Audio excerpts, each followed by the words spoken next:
Bueno, muy bien. Es médico nutricionista a cargo de soporte nutricional del Sanatorio Finoquieto, especialista en medicina crítica, terapia intensiva, jefe del Servicio Nutrición y de la Unidad de Soporte Nutricional del Hospital Universitario Austral, del Sanatorio de los Arcos y de la Clínica Zavala. Hola, doctor. Usted está en todos lados, por lo que Más veo, o ¿eh? menos. Está en todas las clínicas. ¿Es correcto lo que dije? Que una vez se pone contento y dice, bueno, hice un poco de dieta, bajé y perdiste masa muscular. Y los pacientes críticos, que esto lo aprendí de vos, que me decías, hay que controlar mucho la alimentación, la nutrición del paciente crítico, porque se pierden muchos kilos de masa muscular. ¿Es correcto esto?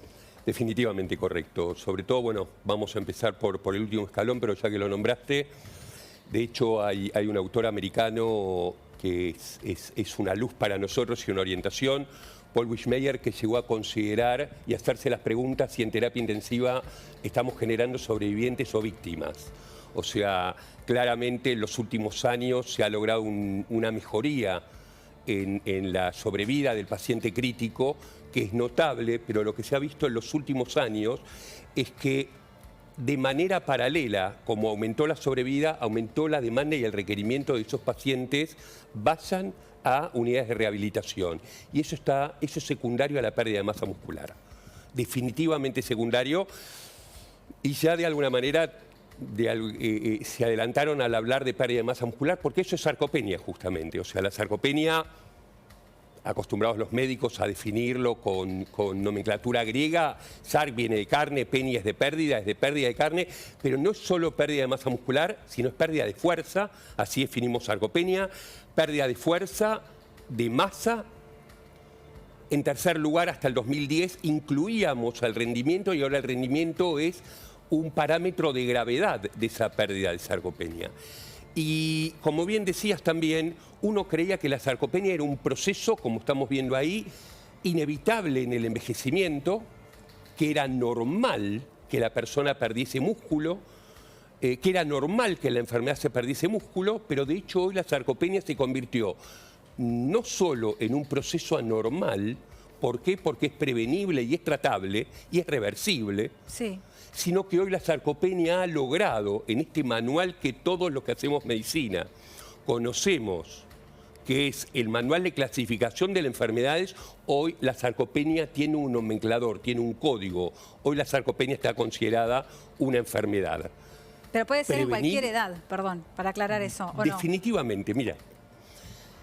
Puede ser en cualquier edad, puede ser incluso en adolescentes, en chicos, secundario a enfermedades, por eso tenemos que definir la sarcopenia primaria, la que está relacionado al envejecimiento, normal o patológico, y la sarcopenia secundaria, la que recién comentaba Guillermo, la del paciente crítico, la que acabamos de ver en estos últimos 18 meses, demoledora del paciente con COVID. El paciente que pasó por la terapia intensiva con COVID lleva una pérdida de masa muscular enorme, que va a demandar un costo elevadísimo en recupero, en rehabilitaciones, que duran meses. Hay trabajos, no todavía con COVID, que hablan de que hay pacientes que al año de haber pasado por terapia intensiva no han podido reincorporarse a su vida laboral normal por la pérdida de masa muscular. Ahora, esa es la secundaria. La primaria, que acompaña al envejecimiento, empieza a los 35 años. Hablábamos de los 60, después lo bajamos a los 50, los 40, y tanto es así que está casi tabulado. A partir de los 35 años perdemos un 5%, o sea, un 0,5 por año aproximadamente de masa muscular, que falta mucho todavía. Me falta uno. A partir de los 40, esto se va incrementando hasta llegar a los 70 años con la pérdida de un 15% de masa muscular cada 10 años, el 1,5%. Y piensen que solo con un 10% de pérdida de masa muscular se empieza a ver alteraciones en nuestra respuesta inmune, en nuestra fuerza, en nuestra capacidad de sostener nuestra columna vertebral. Claro. Eso va a cambiar hasta la frecuencia de fracturas que tengamos, ¿sí? La señora que empieza a tener falta de tonicidad, y en determinada edad la fractura más frecuente es la de muñeca, porque puede sostenerse todavía. Claro. Pero cuando el tono del músculo se pierde tanto, empieza a irse para atrás y empiezan las fracturas de cadera. Claro. Tengo dos preguntas. ¿Qué porcentaje de nuestra composición corporal es músculo?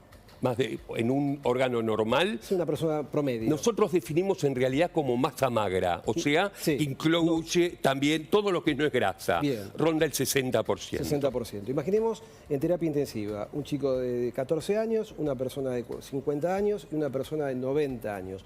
¿Todos, estando un mes internado, pierden el mismo porcentaje de masa muscular o no? Definitivamente no.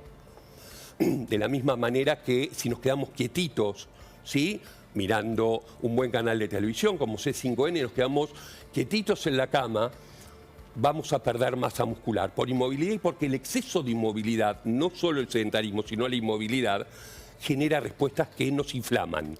Eso aumenta la pérdida de masa muscular. Ahora, el paciente internado le sumas inmovilidad, le sumás inflamación, como cuando nos martillamos el dedo, pero en todo nuestro cuerpo, estamos inflamados, eso genera respuestas de pérdida de masa muscular. Los tratamientos aumentan la pérdida de masa muscular y habitualmente el internado suele comer menos, con lo cual se produce la tormenta perfecta. Claro. No come, o sea, no entra de alcancía nada, no entran proteínas particularmente. Tenemos la costumbre, sobre todo en casa, si el abuelo no quiere comer, bueno, dale unas galletitas, dale un pedacito de torta y le estamos dando hidratos habitualmente simples y no es bueno. Entonces no come, pierde más y consume mucho más. O sea, tenemos la alcancía que gasta mucho más y tiene un agujero esa alcancía, con lo cual pierde las monedas. Ahora estoy viendo detrás tuyo, mirá, es una pareja entrenando. Entonces pienso en, me pongo a dieta, quiero bajar unos kilos. ¿Cómo me doy cuenta que lo que estoy quemando no es grasa, sino que estoy perdiendo músculo? Haciendo actividad física, esa es una gran pregunta. Antes, un solo concepto. Para asustar, sí a los que están internados, no asustar a la población en general. Un paciente crítico de más de 70 años puede llegar a perder 1 kilo por día de masa magra, o sea, puede llegar a perder el 10% de su masa magra cada 3 días. Volviendo al tema del entrenamiento, acá es muy importante el impacto que tiene el sedentarismo en todos nosotros y la mala alimentación. Cuando empezamos a perder peso, cuando estamos sanos o enfermos, ni hablar si estamos enfermos y, como comentaba recién Marcelo, hacemos uso y abuso de algunas drogas, por ejemplo los corticoides, y cuando llegamos al médico nos pesa y dice, qué bien, bajó de peso. Eso es fundamental. Bajó de peso o perdió masa muscular. Esto también pasa con los años. Puedes mantener un peso estable, pero perdés masa muscular y ese músculo empieza a ser infiltrado por grasa. Así como conocemos la esteatosis hepática, o sea, el acúmulo de grasa en el hígado, hoy hablamos de mioesteatosis, el acúmulo de grasa en el músculo, generando otro problema de salud pública, que es la obesidad sarcopénica.